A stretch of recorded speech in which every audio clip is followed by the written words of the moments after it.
Hey viewers, welcome to another game of Casual Pro Gamer. Today we're doing a game between Naniwa, playing as Alliance Nani, because he probably couldn't fit his name on, and then Jaedong playing as EGJDRC.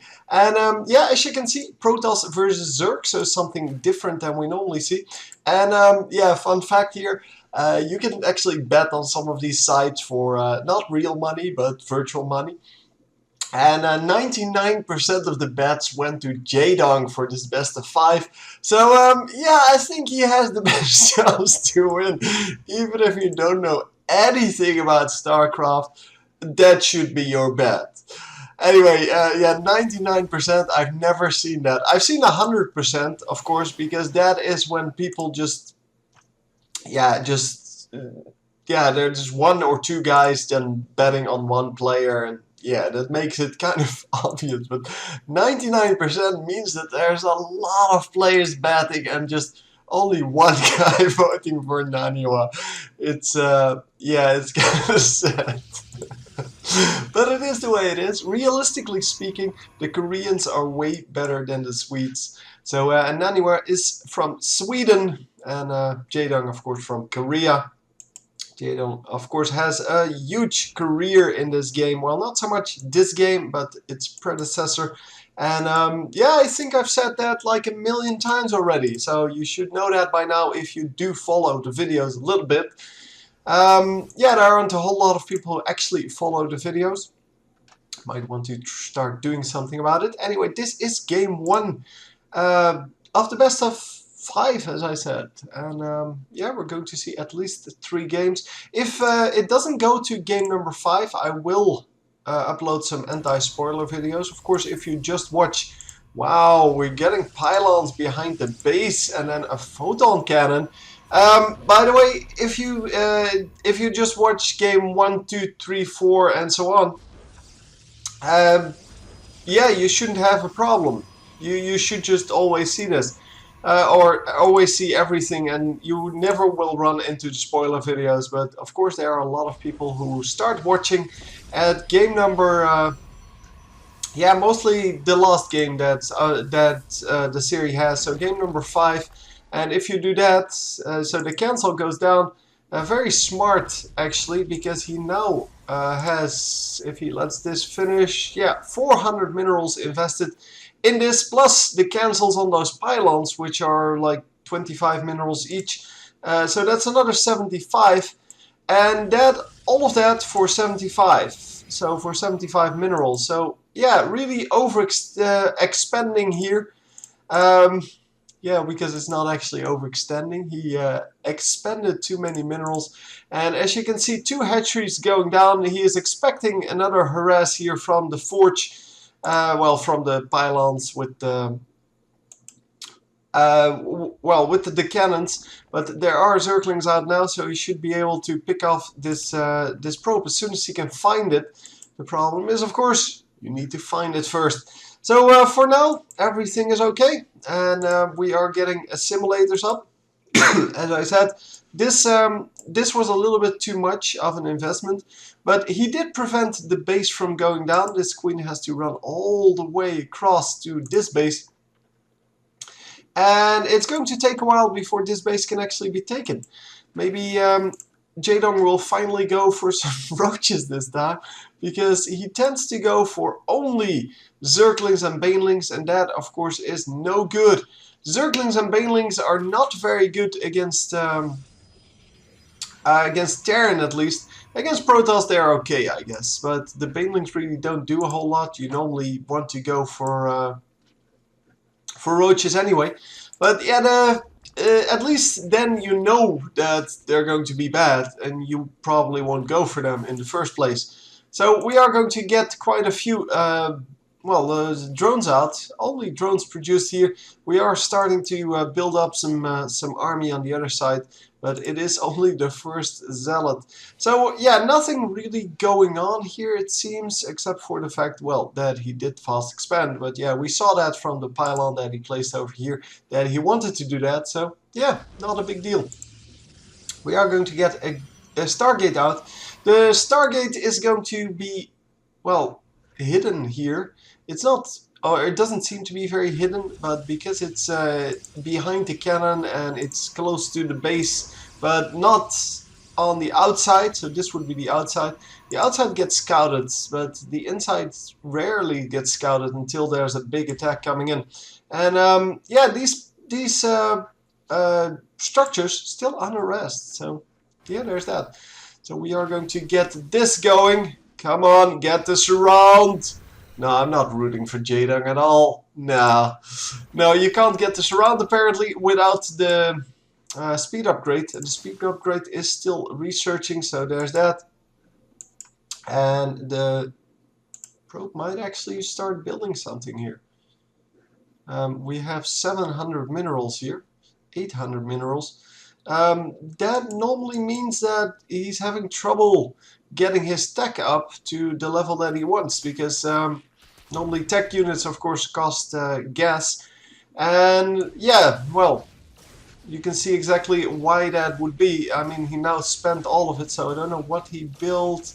He built roaches straight up, so spent all of his money on roaches, all of his resources, and that is what he did. So indeed is having problem keeping up his tech with well, with his spending, but of course it's no problem as long as you produce enough drones, because as long as you have enough drones, it doesn't matter that you have a little bit of a stockpile, as long as you can spend it eventually. And that means well, not well, you shouldn't take too long, obviously. So we are going to take this out. I don't think he lost a whole lot of that. Let's see, units lost. Yeah, well, he didn't lose anything out in that. Yeah, the Phoenix is coming to harass a little bit. The Queen is going to go down because there is no anti-air yet. The anti-air will wipe out this this Phoenix force quite easily, because Phoenixes are like paper airplanes. And yeah, they are really useful in that, well, paper airplanes wouldn't be, but these are really useful. It's just that once you attack them, they will immediately go down. And are we going to see some lifts here? Yeah, we are going to pick off the one damaged roach, then a full health one. And yeah, the roaches really should be scared of this Phoenix force, because they can't attack it, obviously. And that is quite big. So yeah, for now, the roaches just marching in, just trying to do some damage before they get picked off. Because they will get picked off eventually. There's no anti-air and all of the units are air units. So yeah, it's going to suck a little bit. There's no way the roaches are going to get out. So yeah, he's just going to try to distract a little bit with well, with his units, so that he can keep some of the roaches and, well, sacrifice some other units. But of course, once you stop once you stop distracting the Phoenixes, they will go to your base, and there is the anti-air. This anti-air will pick it off quite easily, and the cancel still needed to go down. That is unfortunate. So 3 Phoenixes still alive, and we are getting more roaches, more hydras, and in the end we're just going to rebuild this hatchery. Hatchery is coming back up. That is the 4th base then, and only 3 Phoenixes alive. And 3 Phoenixes, not nearly as scary as 5. So let's see if he can actually make something happen with these Phoenixes. There is, it seems, no, there is no anti-air. Oh, maybe there's one spore crawler in there somewhere. There are 2 here. But yeah, I didn't see them here. Normally you would place one over here or something, but maybe he's just saying, well, it's enough. I got my Hydralisk, it's enough, like that. I don't know. It seems risky. He does have one over here, and of course you cannot pick off the spore crawler. That is not the problem. The problem is that you can fly out of range pretty easily. And yeah, do this. So lose a little bit of shield, but he does get a drone out of that. So that is excellent. Excellent micro. But yeah, we expect nothing less out of these players.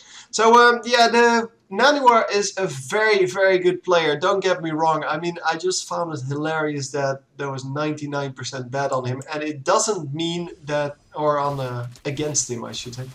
It doesn't mean that Jaedong is going to win, because those bets are made obviously on predictions only. So before the match is actually played. And wow, the cannon goes off, but yeah, that's not going to do anything, because he's just going to run out, and once it cools down, he will come back in. So big army here, mostly consisting of small units though. So the Colossi might still have a field day here. And we are going in. The Zerglings are way too early. The force fields go down and the Zerglings are going to sacrifice themselves for really no gain at all. However, we are going to pick off some buildings here with the Hydralisk. Hydralisk should be able to escape mostly. Yeah, about 3 of them go down to the Phoenixes. Well, exactly 3 of them go down to the Phoenixes, because he could lift 3. But yeah, we are going to just sit back and relax as the Zerg player, because the Zerg player is currently in complete control of about 70% of the map, and that means that he shouldn't have to worry about anything else. So the Blink Stalkers get out of there, but there is a big army coming his way. He is he's not too worried about that apparently, because he's not really well, taking back his whole army. He still has army in the enemy base, and he's just going to sacrifice this base and say, well, we're going to trade bases, only I'm going to take all of your bases while you take all of mine. Oh, he now, yeah, he now said, well, I'm going to go all in on this.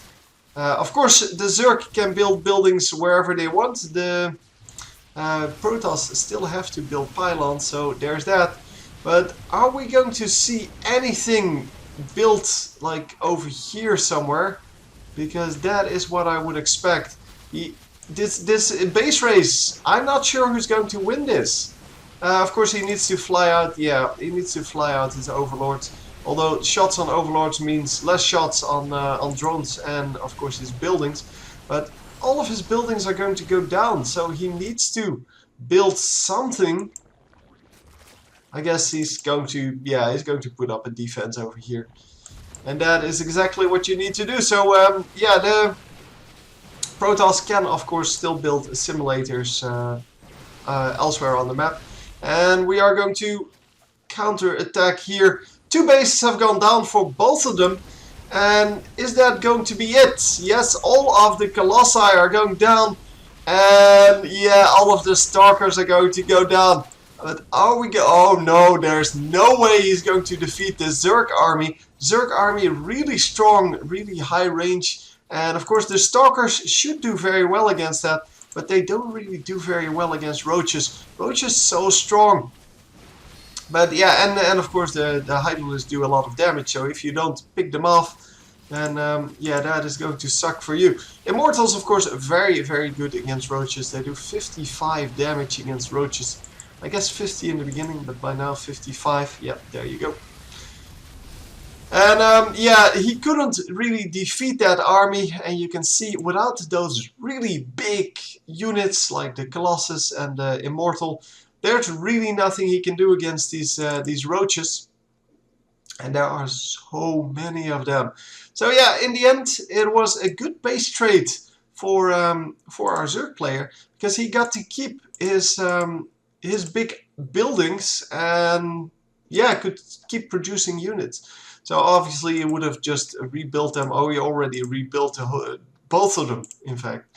He rebuilt both of them, put up a defense, and you still could have come in from this side, but obviously it is pretty hard to do that again, so to retake a base while your bases are under attack.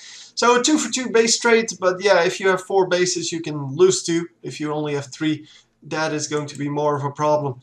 Anyway, hope you enjoyed. Hope to see you in game number 2. And yeah, otherwise I will see you next time. GG.